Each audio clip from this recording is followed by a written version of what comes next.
Hello and welcome to the Sonic Cinema Podcast. My name is Brian Scuttle. Thank you for joining me at www.sonic-cinema.com, as well as the Sonic Cinema Podcast YouTube channel. Click subscribe, rate, and review wherever you listen to podcasts, whether it's Apple, Spotify, Good Pods, or whatever podcatchers that you listen to at. You can also check us out at patreon.com/Sonic Cinema. There you'll find things like Leaving the Collection, Life Soundtrack, discussions on the Oscar nominations, as well as short film block reviews from places like the subject of today's episode, is at patreon.com/Sonic Cinema. I'm really quite grateful to have to be finishing up my coverage of the 2026 Atlanta Film Festival right now. It was a bit difficult to get that done on a quick basis last year, in part because of the fact that I ended up having to move stuff around, take apart my desktop, and subsequently my desktop decided to take a dump on me. So finally in July, I was finally able to finish up my coverage of the film festival. But we are coming up on a few days after the virtual festival ended, and so I'm very grateful to be able to have this podcast for you. This was my 8th year covering the Atlanta Film Festival. This was the 50th year for the film festival. They had a lot of different things going on. In addition to new movies and short film blocks coming on, they also had a lot of legacy screenings with a lot of guests. Guests this year included Ray McKinnon, McKenna Grace, Paul Walter Hauser, and many more. And I'll be honest, I didn't do any legacy screenings this year, in part because of the fact that it just wasn't something I was interested in, especially with the film festival and the way the schedule worked out this year. I really wanted to focus on original movies, and I'm really glad that I did, because of the fact that this ended up being probably the fewest amount of movies that I've watched for the festival in a long time, if not ever. I think I didn't even get up to 40 features and short films this year. A big part of that is because I just didn't have as much time during the virtual festival the week after the Atlanta Film Festival to catch up with films that I missed during the in-person portion. And also, I didn't get too ambitious in terms of during the week. I basically, like Tuesday and Thursday when I went down, I basically focused on one feature a day as opposed to trying to do two. The weekends, Friday, Saturday, and Sunday, were ones that I basically focused on doing multiple features for, or short film blocks. And I didn't do as many short film blocks. That's a big part of it. I only did 3 short film blocks, and I did 2 individual short films that went with feature films that I watched.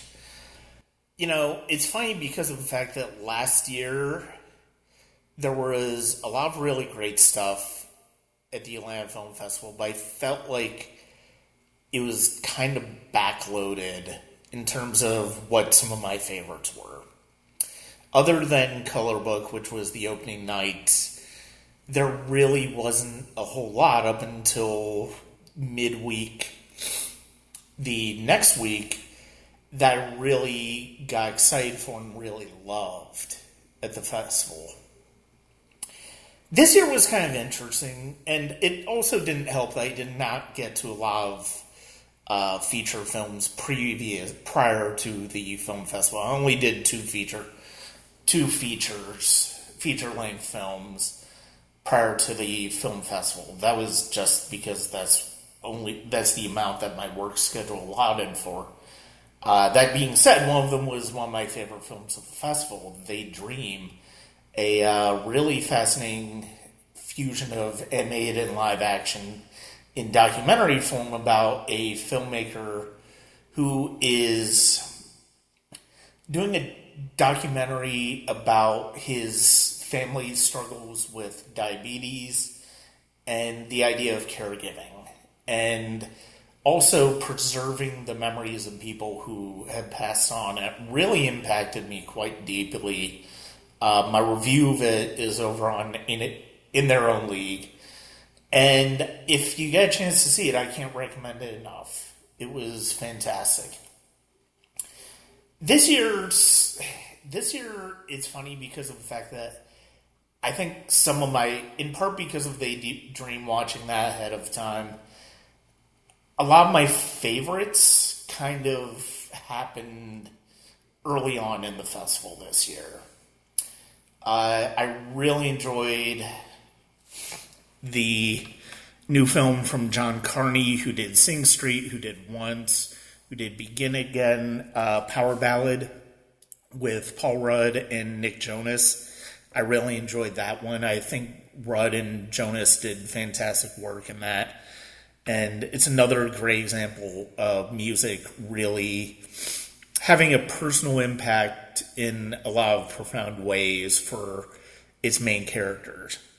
One of my films that I'm absolutely in love with, and I hope people catch when it comes out this summer, is Late Fame with Willem Dafoe. It's directed by Kent Jones, who, if you're not familiar with him, where I best know him from is his work with Martin Scorsese on the documentaries on Val Lewton, as well as co-writing My Voyage to Italy. He also did the documentary Hitchcock Truffaut, and he did a really fascinating job in adapting a story by Arthur Schnitzler, who, if you're familiar with the name, likely is because of the fact that his novella Dream Story was the one that Stanley Kubrick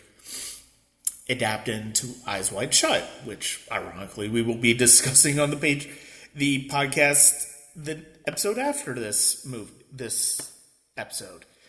And in Late Fame, Willem Dafoe plays a poet who wrote one book of poetry in the 70s and then basically settled into a regular job. And he's discovered by young intellectuals and really blown up in terms of his ego, and really do seem to blow smoke up his butt, and and basically starts to think about whether he has that creativity again. And it's really kind of interesting to see how he approaches it. It's a fantastic movie. It's a fascinating idea. And it's one that connects to me because of the fact that, I am somebody who, when I was in my 20s, I looked at myself as primarily a composer and possibly a film composer. And that's not the direction that my life took. So the fact that 20 plus years later, I am happy with the direction my life took, that I didn't take that direction, that I still found significance in my life, it really is something that I really resonate in with Defoe's character.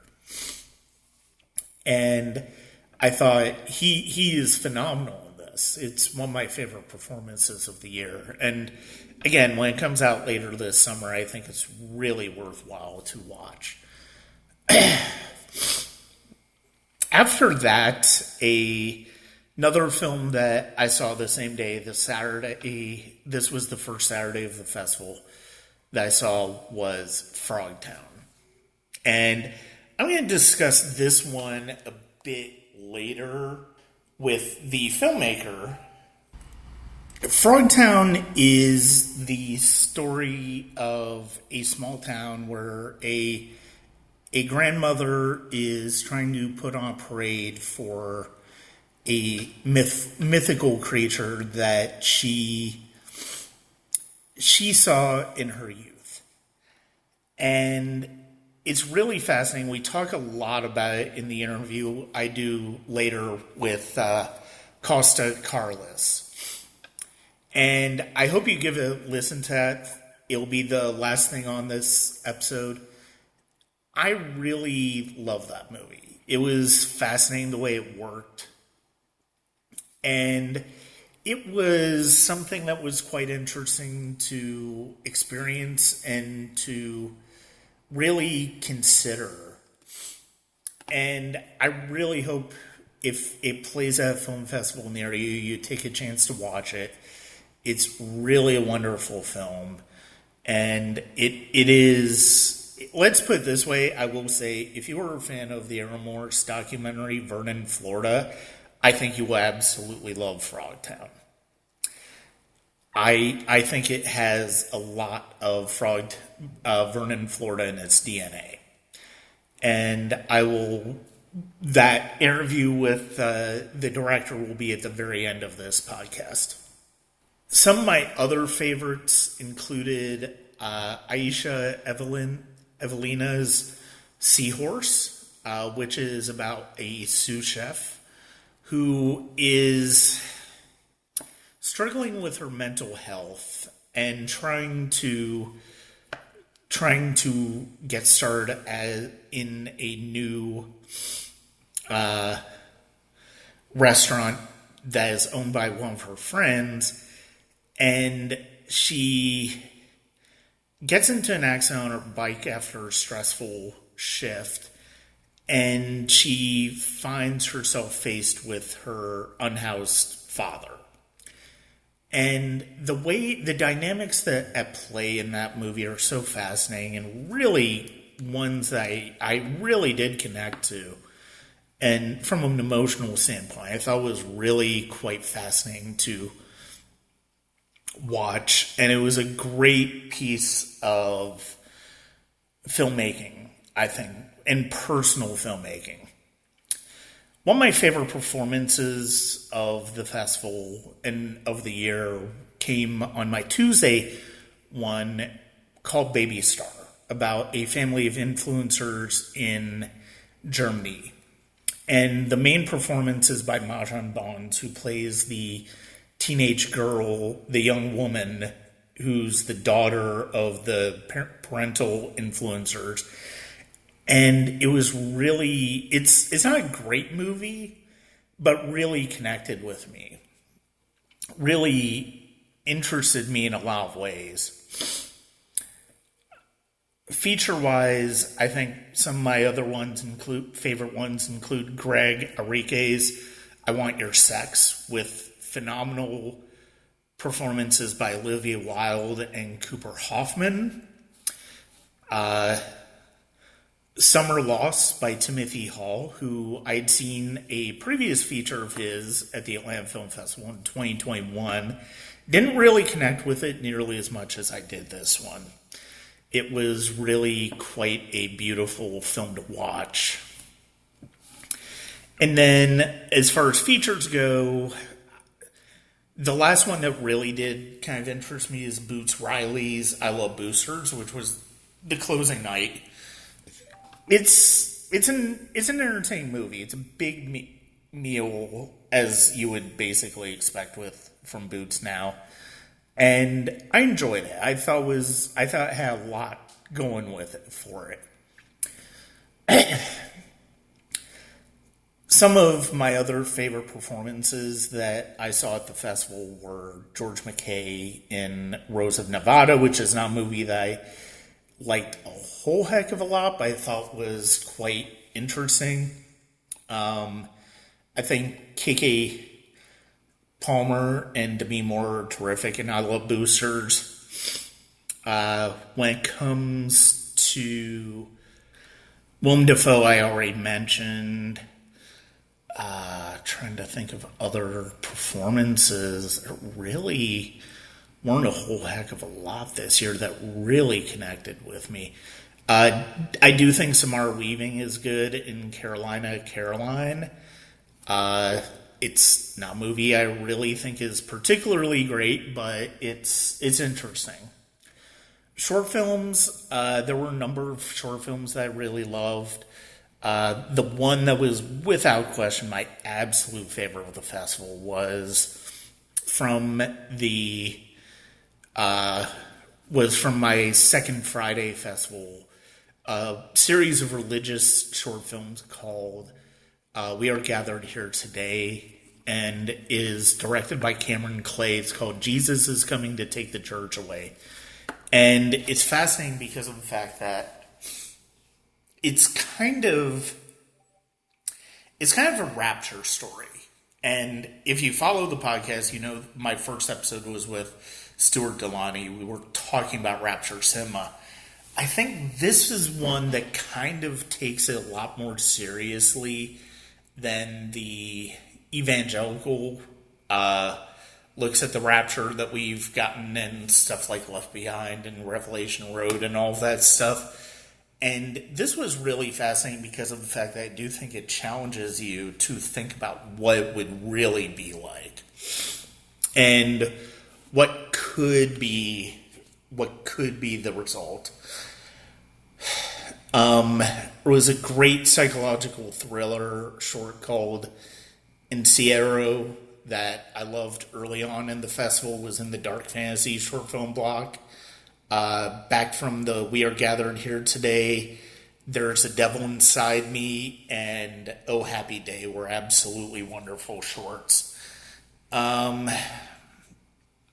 This Blows, which was a short from the last film block that I saw at the festival, was absolutely delightful. And it's about a misunderstanding about a sexual act that 11-year-old girl freaks out her babysitter about.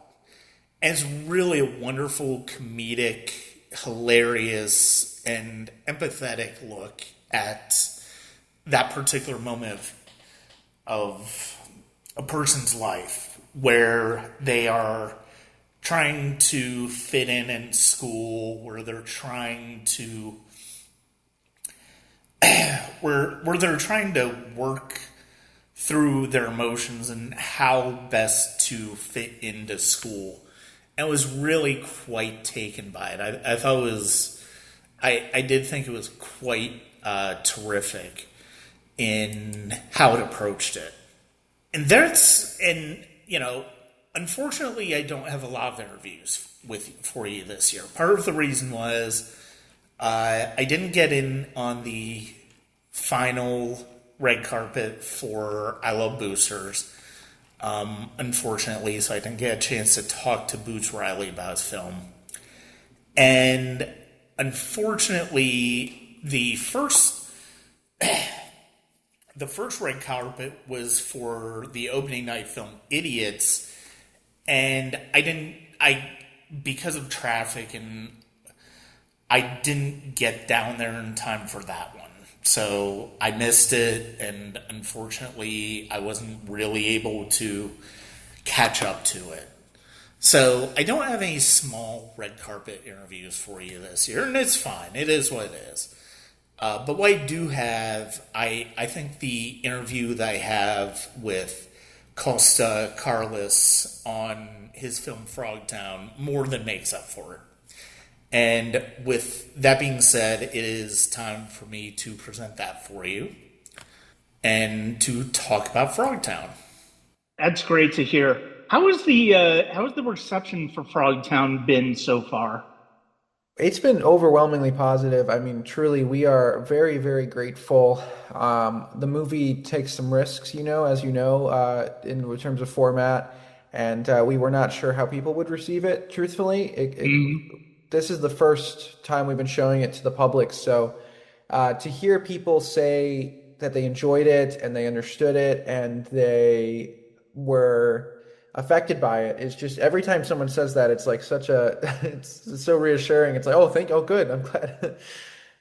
Yeah, it's the type of movie. This is my eighth year covering the Atlanta Film Festival, and it's the type of movie that I love to see at this film festival. It's one that really I love seeing these unique, really low budget movies about people and movies about stories that go in directions that you're not necessarily anticipating. And one of the things, and like I said in my review, one of the things that was really intriguing to me, like intellectually speaking, I looked up the film before I, reserved my ticket, and I'm like, okay, that sounds interesting. But it was funny that after it wasn't until after the credits started to roll on the movie during the screening that's like, oh yeah, this isn't a documentary. Yeah. I completely forgot about the fact, and Yeah. even though intellectually speaking, I knew it wasn't. Yeah, I mean that's what we're hoping for. The best compliment I've received about the movie after a screening is someone said, it was kind of like a magic trick a little bit to them. And so that Mm-hmm. that to me is when someone said that, that made me so happy and so thrilled. That's what we're hoping for. Where the whole movie plays with belief and imagination as the theme. Yeah. And so the fact that you got to suspend your disbelief a little bit through the medium. I mean, I'm really glad that it worked for you in that way. And it's been a little tricky. We don't know how much to tell people before they watch it because it's we don't want to spoil it, but we also want people to Yeah. know, it's a tricky game we're playing. So I'm glad that even though you had done some research, the movie still resonated. That's nice to know. Hmm. So what was the inspiration of the film? I mean, it's an obvious question, but I'm kind of curious. Yeah, so thematically, the inspiration it comes from I had watched some old home videos of myself growing up as a kid. My mom digitized some old tapes, and I noticed that when I was younger, I was a lot different. I was a lot more bounce off the walls, crazy. I was talking to imaginary friends in these videos. I was doing things that I'm like, wow, where does that sort of sense? I think as children, we're able to sort of access this strange part of your imagination that you kind of grow out of usually. And so I wanted to talk to people about that. And so that's kind of where the themes of the movie came from. But then practically, why we shot it the way we did, that was due to budgetary constraints. I mean, we Hmm. wanted to have, if we have a small crew, we have one camera, all this stuff. If we can do that on a low budget, then let's do it. And documentary happens to be a format where audiences are used to seeing a film shot this way. So it was kind of like, how can we combine these two ideas into something we can make? Were there any particular movies that you thought about while you were developing the film that you thought, oh, okay, this would be good to be an inspiration for what I want to do here? Definitely, definitely. A lot of movies by Mike Mills. I love his work so much. Okay. He has a short film called Paper Boys that is not streaming anywhere. We had to buy a DVD on eBay and have it shipped in. And me and the DP of Frogtown, Chris, we watched Paper Boys and really dissected. Okay, well that was a crew of four people, right? I think three or four Hmm. people, one camera. This camera it moves. It's very handheld. You're aware of the crew. You're aware that they're in a room. You can maybe you hear the director talk, and the movie's not trying to pretend to be anything else. And so we were really inspired by like, okay, if we're gonna have a low budget kind of thing, like let's show the crew. Like it's okay. It's okay to do that in this format. And so Paper Boys was a big inspiration for this idea that movies you don't have to try to convince people that the camera is this, perfectly operated, steady cam kind of thing. It's okay to hear the breathing of the camera and see the slight wiggle. Like it makes it Hmm. feel like you're there. We wanted to put audiences, in the scene. So Yeah, and I think especially even in narrative films, I think that's always an interesting it's always an interesting choice for filmmakers to go through because of the fact that it makes you consciously aware of the fact that you are watching a filmed narrative. And but at the same time, I mean, like I said, one of the things that was so striking about Frogtown for me is that I forgot it was narrative. It felt like a documentary. yeah. And one of the movies, I know I mentioned this in my review, was it reminded me a lot of the Errol Morris documentary Vernon, Florida, Yes. which, I mean, both, and Frogtown is set in a small Florida town, or you guys filmed in a small Florida town, but I mean, it's still got that feel. And one of the things that I love, and a big part of the reason why it's so worked so well on the Is It a Documentary is that you have these various characters that you're doing interviews with and different moments with that feel like out of an Errol Morris film and out of just this lived in community that you're building in the film. Yeah, well, I when I read your review and I saw the mention of Vernon, I mean that was a huge inspiration too. It really was. That's North Florida all day, and that we talked a lot about this movie being there's different parts of Florida, and and Vernon is something that shares a lot of DNA with Frogtown in the sense that it's North Florida, which means it's the southeast of the United States. It's closer to Hmm. Georgia than it is to like the beaches in Miami or something. Like totally Yeah. different thing.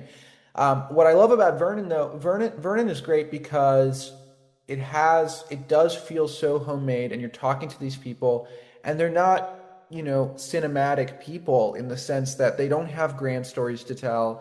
You only meet them briefly. You hear a little bit. I think there's a guy in Vernon, if I remember correctly, his whole situation is there's like a raccoon in his backyard he's trying to catch or Yeah. something, right?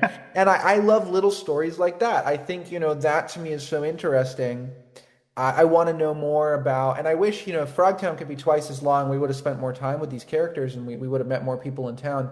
But that's so fascinating to me. It's like, what are the little problems that everyday people have in small towns, or what are their Hmm. beliefs, or what are, so anything like that. And then another movie that really inspired it, in addition to Vernon, was True Stories by David Byrne, which I also Okay. really enjoy that. And that's a similar thing. Let's get a lot of vignettes of these larger than life characters in a small town. Yeah, and especially, I when it comes to the narrative that you tell in Frogtown, I think one of the things that one of the things that makes it more believable for me is the fact that there's very familiar small town and just worldly issues. But at the heart of it, you have this family dynamic where the grandmother is basically holding on to a story of her youth and this idea of a story of her youth, and she wants to do something for the town. Like she misses it. It almost feels like she's trying to bring back a sense of community that's been missing for a while. She's doing it through this really outlandish story. She's passing this story off to her granddaughter.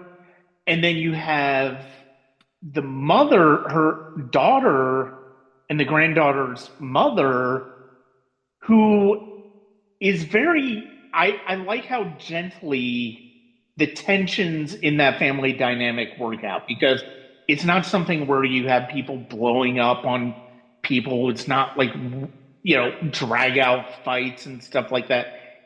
It really does boil down to their fundamental differences in the way that these people see the world. And that's such a huge part into how the film connects with the audience, I think. I'm so glad to hear that. I mean, thank you for those kind words. I mean, we spent a lot of time writing and shooting it and editing it to make sure that came across. And so it's really kind that you say that. Yeah, I think, philosophically, I think these sorts of beliefs do tend to skip a generation, right? If the grandmother character is so outlandish in her beliefs, it's going to cause her daughter to be a little more serious. Just Hmm. naturally, somebody has to be the adult in the room.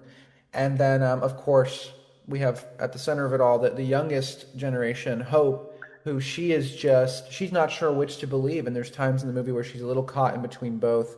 And, you know, she's at that age.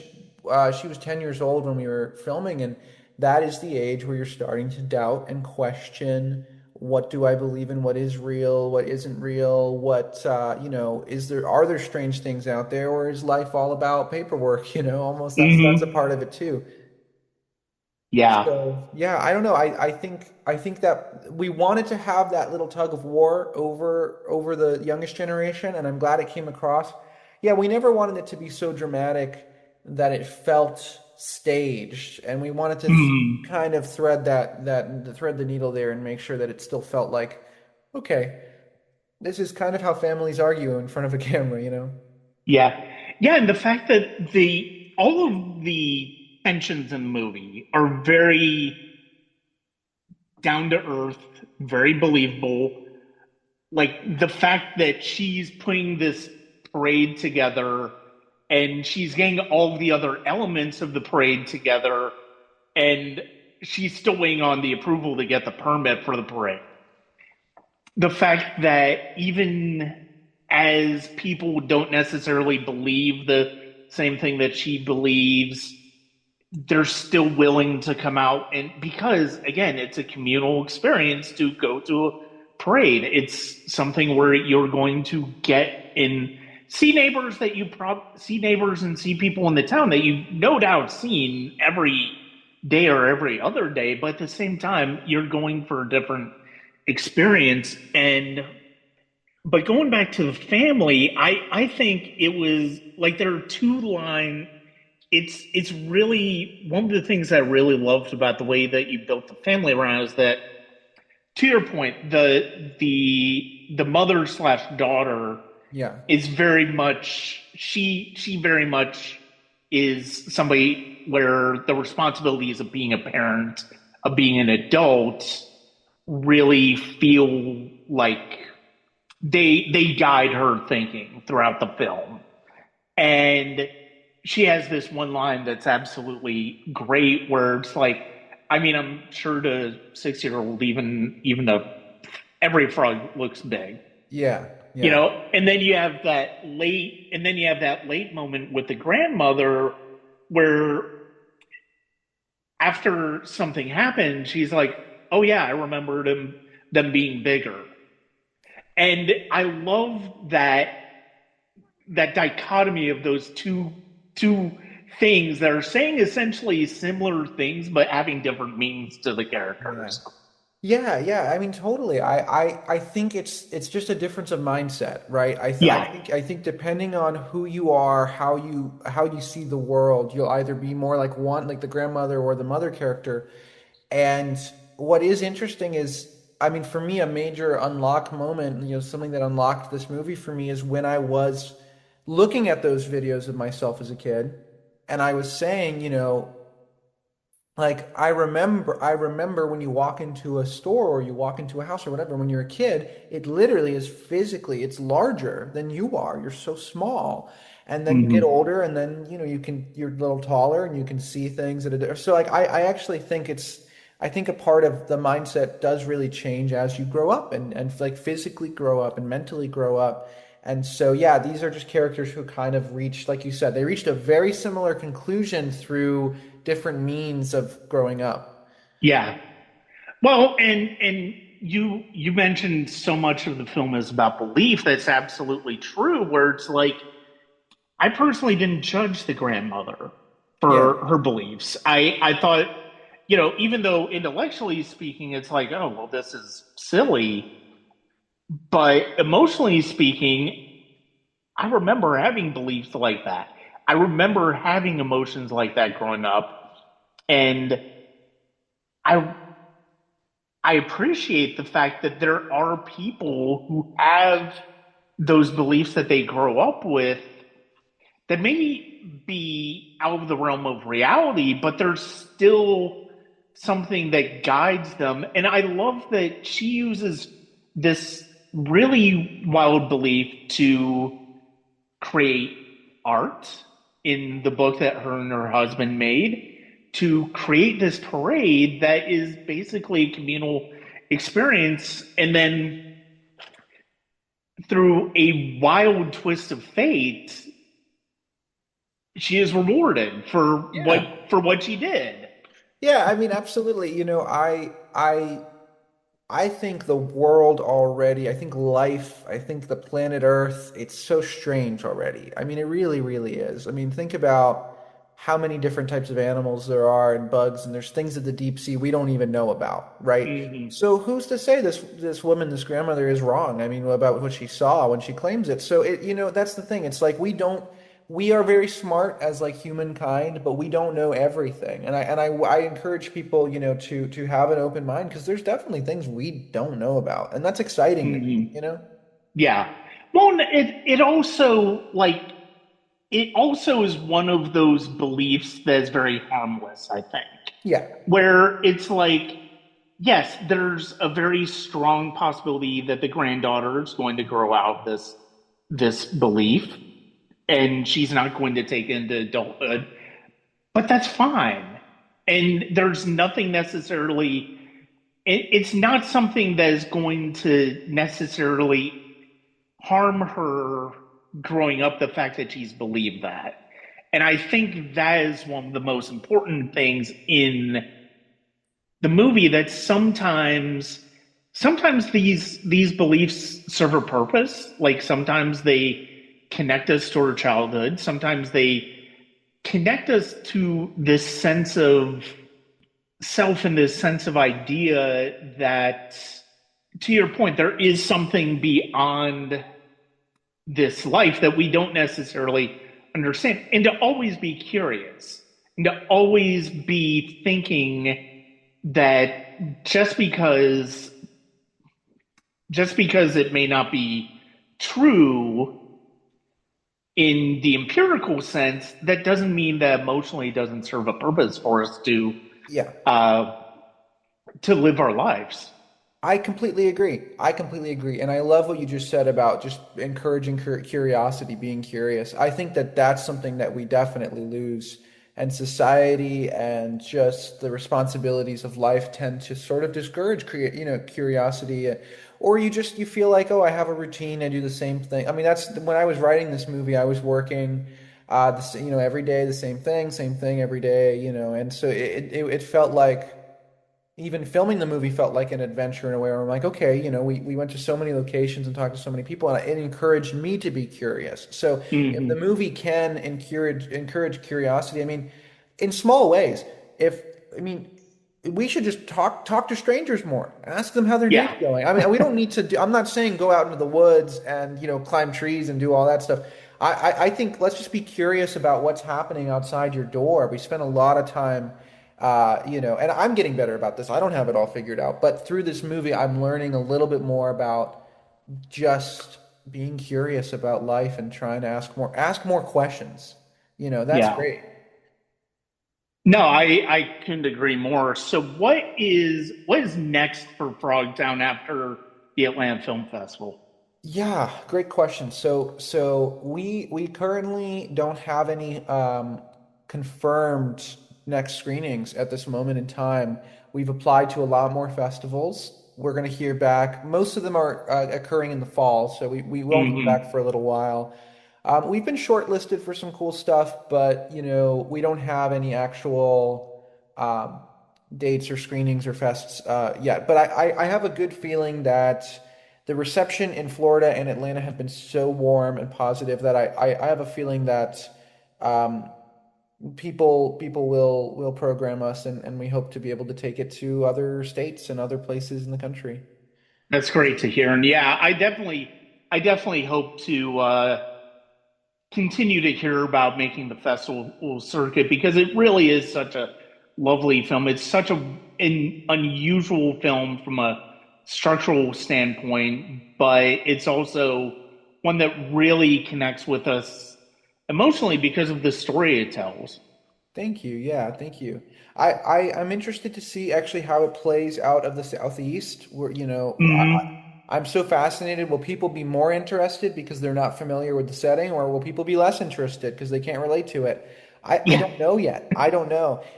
We're hoping to take it to, we want to tour the whole country, ideally do a couple stops. So, I'm curious to find out what it's going to be like.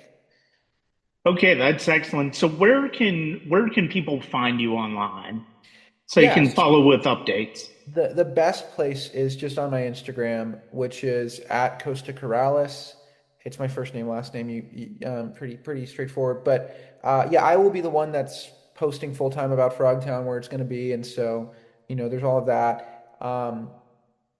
Yeah, the movie hopefully will be in a city near people soon. Um, I I mean, I don't think that I don't know when this write-up will come out, but there's a window of time. There's about 6 days after Atlanta Film Fest where it'll be on the virtual fest. So Mhm. if people have a badge to that, they can watch it that way too. Yeah. Yeah, I will yeah, and I cannot recommend this more. This is by the end of the weekend I'd already seen a few films that were among my favorites that were going to be among my favorites for the festival. This was definitely one of them. I really love this experience. It was wonderful, and it's been such a pleasure to talk to you about it. Yeah, Brian, thank you so much. It was been a pleasure too. And I seriously, after 3 years of hard work, talking to you and hearing that it worked for you and you liked it, it means so much to me. I'm glad to hear it. Well, yeah, thank you for your time. Of course. I want to thank Costa for joining me on the podcast to discuss Frogtown. It again. If you get a chance to see it at a film festival, I can't recommend it higher enough. It's one of my favorite films of the film festival. It was one that I'm so glad I saw with an audience. It was fascinating to experience it. Even though intellectually I knew it was a narrative, it felt very much like a documentary. And when I say, and trust me, if you're familiar with Vernon, Florida, you will understand why I'm comparing it to Vernon, Florida, which is one of my favorite documentaries. But that's going to be it for this episode of the Sonic Cinema Podcast. We're going to go back to fascism and cinema coming up. We're going to have some different looks at that idea. Hopefully, get some established classics with Tim Cox back. And we're going to see where the rest of this year takes us. And thank you very much, as always, for listening to the podcast. Join us, as always, wherever you listen to podcasts, whether it's YouTube, Apple, Google, Spotify, Good Pods, wherever. Check us out at patreon.com/Sonic Cinema, or, of course, at www.sonic-cinema.com. Thank you very much.